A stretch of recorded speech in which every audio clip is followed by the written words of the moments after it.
waxaa magaalada Baydhabo xarunta gobolka Baay loo fariistay doorashada madaxweynenimada Koonfur Galbeed Soomaaliya. Shirka maamul sameynta Koonfur Galbeed Baay iyo Boqol Shabeellada Hoose ayaa waxa isu soo sharaxay ilaa 5 musharax kuwaas oo u tartamiyay xilka madaxweynenimada. 4 ka mid ah musharaxiinta waa ay ka tanaasuleen.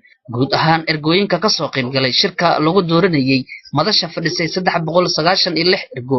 waxaa Shariif Xasan u codeeyay 373. inta soo hartay waa ay ka aamuseen. sidaasi ayaa Shariif Xasan loogu doortay laguna dhaariyay xarunta doorashada ka dhacday. doorashada ayaa waxa ay ahayd mid gacantaag ah, waxa ayna natiijada ku dhawaaqay guddoonka shirka maamul sameynta Koonfur Galbeed Soomaaliya.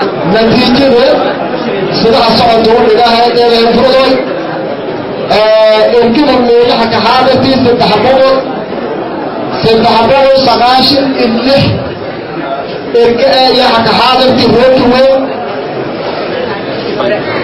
ولي أقواتي شريف حسن الشيخ آدم إني أسمده مدحوينها كونفر قلبي فتحبهم لحدن إشاحنه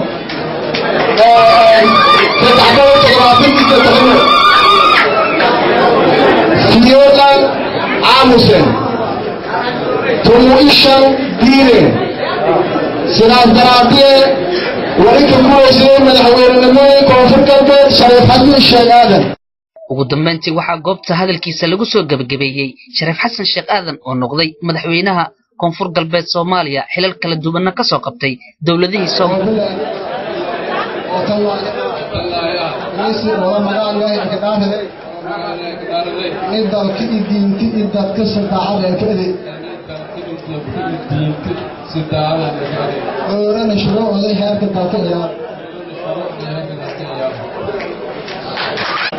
إذا هذا المعسل كنت مالي تاريخ هواية إلهي وحكبريا إنا إلهي وعي بيننا مسؤولية هذه الفتن إنا مسؤولية هذه الفتن مثل إلهي وعي بيننا إلهي وحكبريا إذا كان وينكاسنا إنا فاتاني مرتان مركوه الرسول إنسى إلهي وعي إنسى إلهي وعي